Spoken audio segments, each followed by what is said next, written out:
Taki Ua n'est pas une fille comme les autres. C'est l'une des idoles les plus en vue en ce moment et la petite fille de Taha Akizo, le grand patron du groupe Takin, une grande entreprise au Japon. Avec sa richesse et son influence, elle est pratiquement une princesse dans la vie réelle. Et puis il y a moi, Suzuki Kazuma. Je suis juste un gars ordinaire, mélancolique, sans amis et surtout sans petit ami. Je suis la définition même du solitaire. Toute ma vie s'est passée dans l'ombre de Taki. Je ne veux pas être spécial comme elle, je veux juste avoir des amis et peut-être une petite amie, comme une personne normale. Une fois, je lui ai ouvert mon cœur sur ce que je ressentais, mais elle m'a rejeté violemment, me disant que j'étais juste un loser déprimé et que je devrais connaître ma place en tant qu'ami d'enfance. Cette phrase m'a hanté depuis, me faisant sentir comme si j'étais pris dans une cage. Mais un jour de printemps, lors de ma première année de lycée, j'ai reçu un texto d'elle me demandant si je pouvais la rejoindre à la gare. Elle allait faire du karaoké avec des amis et voulait que je vienne. J'étais surpris. Pourquoi voudrait-elle que je sois là? J'y ai réfléchi et j'ai réalisé que c'était peut-être ma chance de changer les choses, de me faire enfin des amis et peut-être même de trouver une petite amie. Alors, j'ai décidé d'essayer. Je me suis habillé du mieux que j'ai pu et je me suis même fait couper les cheveux. J'étais plein d'espoir en entrant dans le club VIP où il traînait. Mais dès que je suis entré, tout le monde a commencé à rire de moi. Ils se moquaient de mon nouveau look et de la façon dont j'avais essayé de m'habiller. On aurait dit un piège, et j'étais dévasté. Même Taki, que je pensais me soutenir, s'est joint au rire.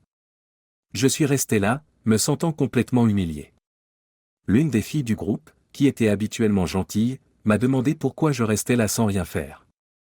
On aurait dit qu'ils attendaient tous que je craque et pleure. Je n'en pouvais plus et j'ai demandé ce que j'avais fait pour mériter ce traitement. La réponse de Taki m'a frappé de plein fouet.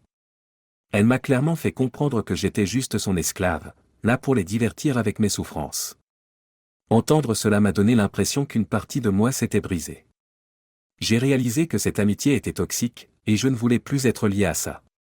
J'ai donc décidé qu'il était temps de couper les ponts et de m'éloigner. Rua, le personnage principal, a balancé ses sentiments, laissant la jeune fille complètement stupéfaite et bouleversée. En un éclair, elle a commencé à crier, se demandant qui il pensait être et s'il comprenait même ce qu'il disait. Il a répliqué en soulignant que c'était elle qui se plaignait depuis le début. Elle a explosé, lui disant qu'elle avait tout à fait le droit de le détester, mais que lui n'avait pas le droit de ressentir la même chose pour elle. C'était ridicule qu'une personne comme elle, une idole de premier plan, puisse se comporter ainsi. Frustré, il a frappé du poing sur la table et est sorti en déclarant que c'était fini entre eux. Les gars dans la pièce étaient en train de transpirer et de se chuchoter entre eux, l'appelant nul et lui disant de ne pas s'inquiéter pour lui. Mais elle était anéantie. Une des filles s'écria en réalisant que la table était vraiment cassée, se demandant si c'était lui qui avait fait ça avec un seul coup de poing. Elles en doutaient toutes, pensant que la table devait déjà être endommagée. La fille qui pleurait jura qu'elle ne lui pardonnerait jamais ce qu'il avait dit à propos de leur amitié. Pendant ce temps, en rentrant chez lui, le personnage principal ressentit une étrange sensation de soulagement. C'était comme si le monde était devenu plus lumineux. Il se demanda pourquoi il l'avait laissé le contrôler pendant si longtemps. Il décida qu'il préférerait vivre seul pendant ses années de lycée plutôt que d'être lié à quelqu'un qui le traitait ainsi. Avec un nouveau sentiment de liberté, il réalisa qu'il n'avait plus besoin de vivre dans son ombre. Sa perspective avait changé, et un nouveau chapitre commençait pour lui. En même temps, on voit le président du groupe Takin, Zo, qui était aussi le directeur de l'académie Takan. Lorsqu'on l'appela « grand-père », son attitude s'adoucit, montrant un côté attentionné. Puis, Rua entra, se plaignant de la façon dont Kazu avait été méchant avec elle et affirmant qu'il voulait mettre fin à leur amitié. La femme avec Zo se tourna vers Rua, surprise par ce qu'elle venait d'entendre. C'était Taki Jakira, la cousine de Rua. Elle n'arrivait pas à croire que Kazu avait résisté à Rua pour la première fois. Taki demanda si Rua avait dit quelque chose pour le provoquer. Rua semblait un peu déconcertée, insistant sur le fait qu'elle n'avait rien fait de mal. Elle expliqua qu'elle l'avait simplement taquiné en lui disant qu'il était son esclave et que c'était dur d'être son ami d'enfance. Tout le monde dans la pièce comprit la situation, et Taki souligna que ce que Rua avait dit était assez dur. Zo acquiesça, disant qu'il était logique que Kazu soit contrarié. Mais Rua ne comprenait pas, insistant qu'elle plaisantait juste. Dès que Kazu commença le lycée, il voulut soudainement des amis et une petite amie. Cela semblait tellement ridicule à Rua. Sa cousine intervint en disant qu'il était normal de vouloir plus d'amis. Mais Rua n'était pas d'accord, insistant sur le fait qu'il l'avait déjà, elle, la plus mignonne des princesses, toujours à ses côtés. L'idée qu'il veuille se rapprocher de qui que ce soit d'autre, surtout d'autres filles, lui semblait tout simplement inconcevable. Elle pensa que c'était normal de le taquiner un peu puisqu'elle était la seule à vraiment le comprendre. Elle déclara même son amour pour lui à haute voix. Son grand-père, qui était toujours très attentionné envers elle, acquiesça en disant que c'était la faute de Casu de vouloir plus. Mais sa cousine souligna que si Rua voulait arranger les choses, c'était à elle de s'excuser. Rua déclara fermement qu'il n'était pas question qu'elle fasse cela. Elle se tourna vers sa cousine, lui rappelant qu'elle était censée être la mentor de Casu et qu'il fallait qu'elle règle cette situation. Elle voulait que Casu s'excuse auprès d'elle et lui avoue son amour, allant même jusqu'à demander un baiser. Sa cousine haussa un sourcil en entendant parler du baiser, lui suggérant taquinement que leur grand-père voulait que Casu soit le futur mari de Rua.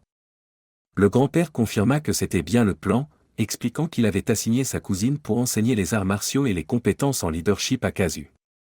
Il croyait que Casu était un talent spécial, un talent que Rua appréciait également. Ils étaient tous d'accord pour dire que Casu avait du potentiel.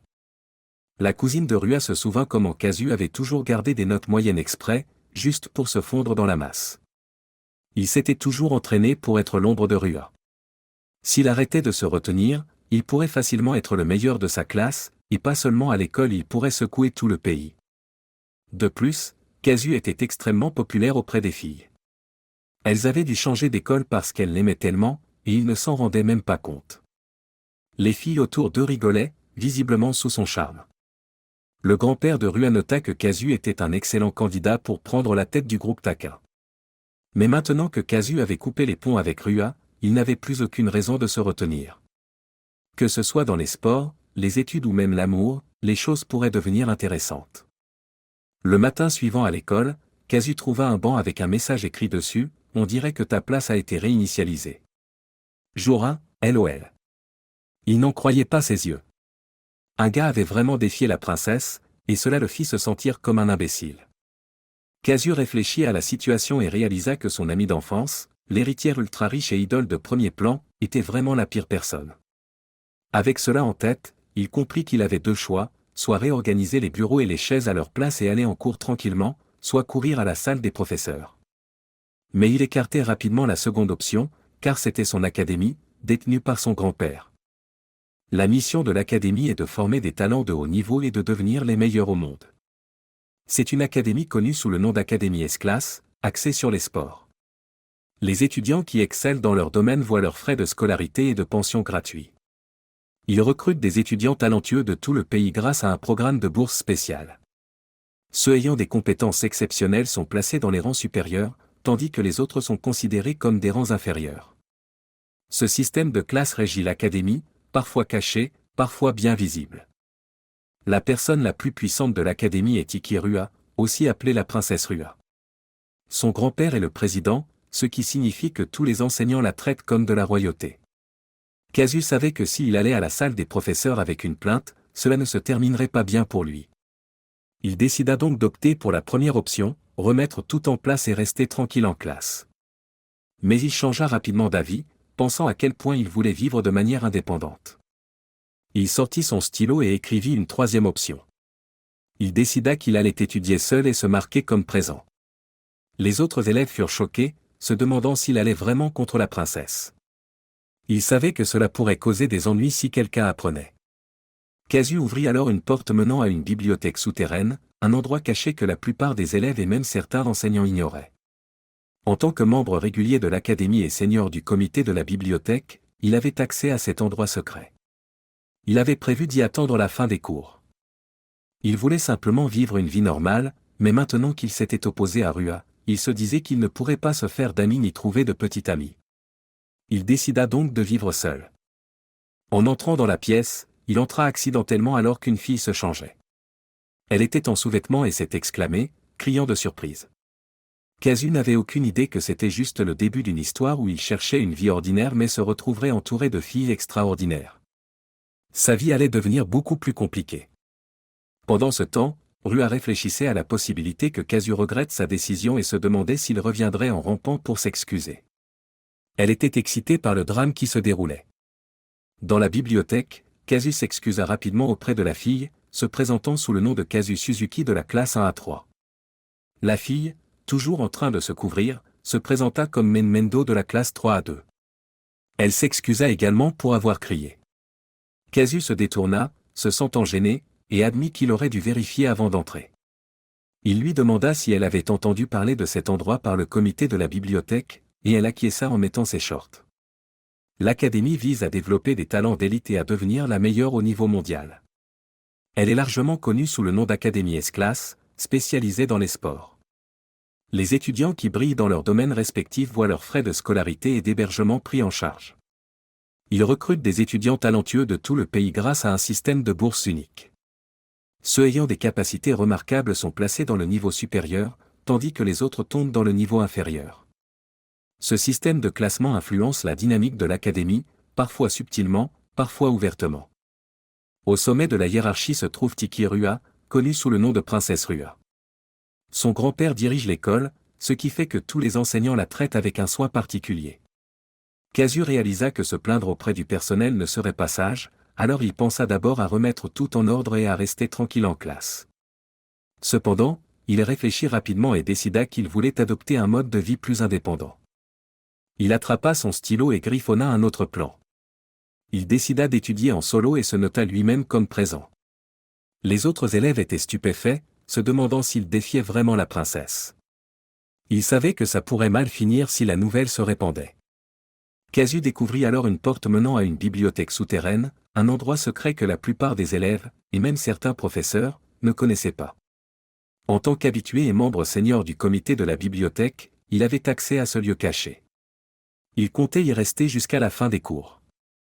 Tout ce qu'il voulait, c'était une vie simple, mais après s'être opposé à Rua, il comprit que se faire des amis ou sortir avec quelqu'un serait sans doute hors de portée. Il décida donc de faire cavalier seul. En entrant dans la pièce, il tomba accidentellement sur une fille en train de se changer. Elle était en sous-vêtements et poussa un cri de surprise. Casu ne se doutait pas que ce n'était que le début d'une aventure où, en cherchant une vie ordinaire, il allait se retrouver entouré de filles extraordinaires. Sa vie allait prendre un tournant inattendu. Pendant ce temps, Rua se demandait si Casu allait bientôt regretter sa décision et revenir s'excuser. Elle se réjouissait du drame qui se préparait. Dans la bibliothèque, Casu s'excusa rapidement auprès de la fille, se présentant comme Casu Suzuki de la classe 1-3. La fille, tentant toujours de se couvrir, se présenta comme Mendo de la classe 3-2. Elle exprima aussi ses regrets d'avoir crié. Casu détourna le regard, mal à l'aise, et admit qu'il aurait dû vérifier avant d'entrer. Il lui demanda si elle avait entendu parler de cet endroit par le comité de la bibliothèque, et elle hocha la tête tout en enfilant son short. Casu, toujours tourné vers le mur, mentionna qu'il n'était pas le seul à connaître cet endroit. La fille finit d'enfiler sa tenue de sport et ouvrit la porte, lui disant que c'était bon, qu'il pouvait se retourner. Lorsqu'il le fit, il se retrouva face à une jolie fille qui s'excusa de l'avoir fait attendre. Il la fixa, l'air neutre, et lui demanda pourquoi elle portait une tenue de sport et pourquoi elle se changeait ici. Elle parut surprise par ces questions et s'excusa de nouveau, expliquant qu'elle cherchait un endroit pour pratiquer le chant et la danse. Elle se souvenait que quelqu'un lui avait montré ce lieu caché auparavant. Elle ajouta qu'elle était comédienne de doublage et qu'elle avait une performance à venir, alors elle pensait que ce serait un bon endroit pour répéter. Casu comprit qu'elle faisait partie du monde du spectacle, ce qui lui rappela son amie d'enfance et d'autres élèves de l'académie impliqués dans le même milieu. Elle faisait sans doute partie de ces élèves spéciaux sur lesquels l'école fondait de grands espoirs.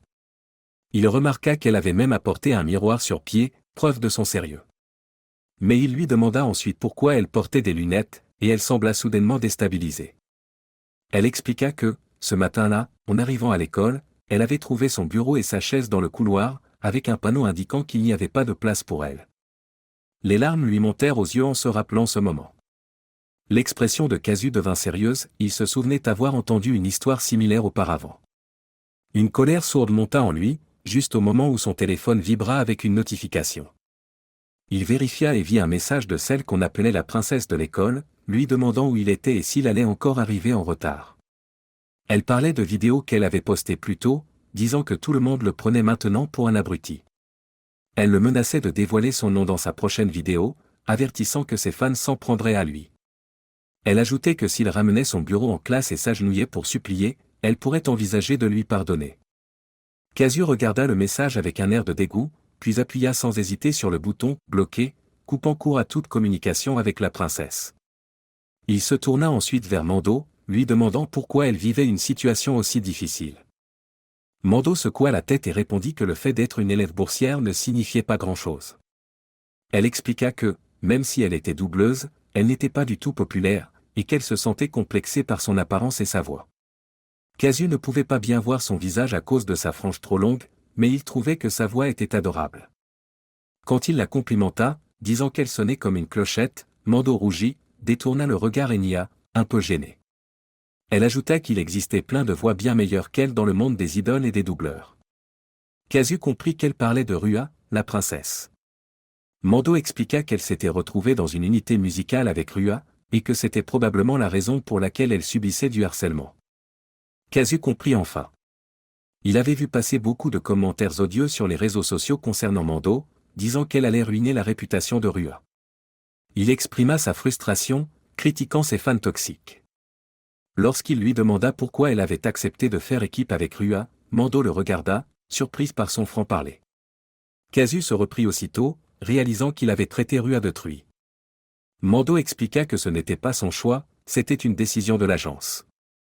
Comme elles étaient dans la même école et la même agence, on avait pensé qu'elle ferait une bonne choriste ou soutien pour Rua. Casu trouva cela vraiment dur. Il savait que l'agence était prête à tout pour promouvoir ses artistes, surtout avec le soutien du puissant groupe Taka. Il se dit que Rua avait probablement joué un rôle dans l'histoire du bureau et de la chaise, pour bien montrer qu'elle refusait d'être associée à quelqu'un qu'elle jugeait inférieur. Malgré tout, Mando déclara qu'elle acceptait d'être en arrière-plan. Pour elle, c'était une opportunité rare, et elle voulait donner le meilleur d'elle-même. Casu admira sa détermination et sourit, lui demandant si c'était pour cela qu'elle s'entraînait ici. Lorsqu'elle acquiesça, il lui proposa de rester avec elle pendant la répétition, promettant de lui donner son avis, même s'il n'était qu'un amateur. Les yeux de Mando s'illuminèrent d'enthousiasme lorsqu'elle accepta son offre, disant qu'elle allait compter sur lui. Casu ne put s'empêcher de rougir, pensant qu'elle était bien plus mignonne que Rua.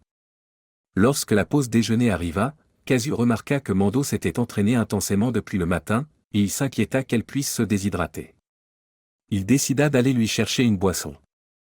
C'est alors qu'il entendit quelqu'un l'appeler. C'était Rua, la princesse, qui exigeait de savoir où il était passé et pourquoi il séchait les cours. Casu poussa un soupir, sachant que ce serait encore une rencontre pénible. Rua se plaignit qu'il l'ait bloqué sur Messenger, insistant sur le fait que personne n'avait le droit de l'ignorer. Elle parla de sa propre beauté, demandant s'il était trop gêné pour la regarder. Casu l'ignora et tenta de s'éloigner. Rua se mit en colère et le traita d'idiot sinistre. Soudain, un garçon délinquant nommé Asano intervint, demandant pourquoi Casu ignorait Rua. Asano était un élève prometteur du club de baseball, qui semblait n'avoir rien de mieux à faire que de traîner autour de Rua. Casu pensa que s'il avait autant de temps libre, il ferait mieux de s'entraîner au lieu de défendre Rua. Asano s'énerva davantage, demandant si Casu se moquait de lui. Lassé, Casu décida de ne pas se laisser faire et se prépara à lui tenir tête. Casu observa Asano tenter de le frapper, mais il fut plus rapide et esquiva sans difficulté. Asano, confus, pensa qu'il l'avait touché, mais ne sentit aucun impact. Il se retourna, surpris de voir Casu derrière lui, se demandant comment il avait fait. Il pensa peut-être qu'il était juste trop faible pour l'avoir atteint. Casu le provoqua, lui demandant s'il était en méforme. Asano, furieux, exigea de savoir ce qu'il avait dit. Il tenta de frapper de nouveau, mais cette fois, la princesse Rua s'interposa et lui ordonna d'arrêter. Asano fut déconcerté par son intervention. Rua déclara qu'elle était la seule autorisée à embêter Casu et avertit Asano de ne pas le toucher. Il ne comprit pas tout à fait, mais accepta, sachant que Rua avait un faible pour lui. Casu appela Rua, un peu rouge. Elle lui demanda ce qu'il voulait, et il lui répondit que personne n'avait le droit de l'intimider, peu importe qui c'était. Il le dit d'un ton ferme, ce qui la surprit. Casu dit ensuite à Asano de le laisser tranquille. Rua s'assit par terre, et d'autres accoururent pour s'assurer qu'elle allait bien. Elle repensa à l'attitude de Casu, qu'elle trouva impressionnante, et ses sentiments pour lui se renforcèrent. Une semaine passa. Mando s'entraînait à ses pas de danse dans la bibliothèque secrète. Soudain, elle trébucha et faillit tomber, mais Kazu la rattrapa juste à temps. Gênée, elle s'excusa en l'appelant « Suzuki-kun ». Il la rassura, disant qu'il ne voulait pas qu'elle se blesse avant sa grande représentation. Mando le félicita, disant qu'il était toujours là pour la rattraper quand elle trébuchait. Kazu balaya le compliment d'un geste, affirmant que ce n'était rien. Mais Mando insista, il l'avait énormément aidé depuis ce jour-là. Elle le remercia sincèrement, ce qui prit Kazu au dépourvu, personne ne lui avait jamais dit ce genre de choses auparavant. Il répondit qu'il n'avait rien fait d'extraordinaire et suggéra que, lorsqu'elle retournerait au centre de la scène, ce serait peut-être mieux de marcher normalement au lieu de tournoyer, car cela lui faisait perdre l'équilibre. Mando réfléchit à son conseil et se demanda si elle pouvait sauter d'un seul mouvement pour se démarquer davantage. Au départ, elle trouva cela impossible, car le centre de la scène était à au moins 5 mètres. Kazu l'encouragea, lui montrant comment utiliser la force de ses genoux. Il sauta haut dans les airs, puis atterrit avec souplesse, ce qui surprit Mando. Émerveillée, elle lui demanda s'il avait rebondi comme sur un trampoline, et le complimenta en disant qu'il devait avoir de très bonnes notes en sport. Kazu haussa les épaules et répondit qu'il avait toujours eu des notes moyennes en EPS. Mando lui demanda ce qu'il voulait dire par là, et il remarqua que sa posture était un peu voûtée.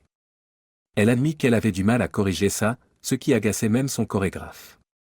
Kazu lui suggéra d'en faire une force. Il exécuta un mouvement rappelant une patte de chat, et Mando commença à l'imiter. Elle continua à s'entraîner à danser, en adoptant de jolies poses félines, et Kazu la trouva adorable. En dansant, couverte de sueur, Mando avait enfin l'impression que tout s'alignait. Kazu lui proposa alors de demander à la costumière de lui fabriquer des oreilles de chat et une queue. Elle accepta avec enthousiasme, puis hésita, disant qu'elle ne pouvait pas utiliser ça pour le duo. Intrigué, Kazu lui demanda pourquoi. Mando expliqua qu'elle ne voulait pas voler la vedette à Rua, son rôle était de la faire briller. Kazu fut un peu surpris, mais lui demanda si cela lui convenait vraiment. Mando confirma, disant que le chant et la danse n'étaient pas ses points forts, et qu'elle préférait qu'il la regarde jouer la comédie. En tant que comédienne de doublage, elle rêvait d'interpréter un personnage animal. Kazu remarqua l'éclat dans ses yeux quand elle parlait de sa passion. Elle déclara avec détermination qu'elle allait tout donner dans son travail actuel, espérant que cela lui ouvrirait des opportunités dans le doublage. Kazu admira sa positivité et resta un instant sans voix. Il lui confia qu'il enviait son enthousiasme. Mando, surprise, lui demanda s'il n'avait pas de rêve ou d'objectif.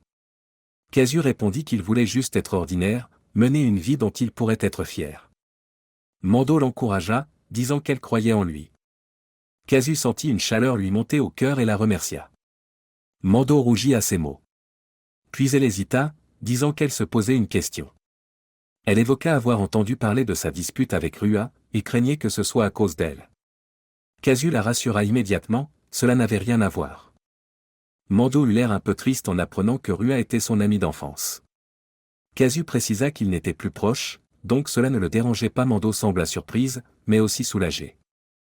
Elle se pencha un peu, sur le point de dire quelque chose, quand soudain, la princesse Rua fit irruption dans la pièce. Rua cria sur Kazu, exigeant de savoir ce qu'il faisait avec Mando dans un endroit aussi exigu, les accusant de jouer à la petite famille alors que ses chances étaient ruinées. Mando la regarda, les larmes aux yeux, ressentant toute la tension dans l'air.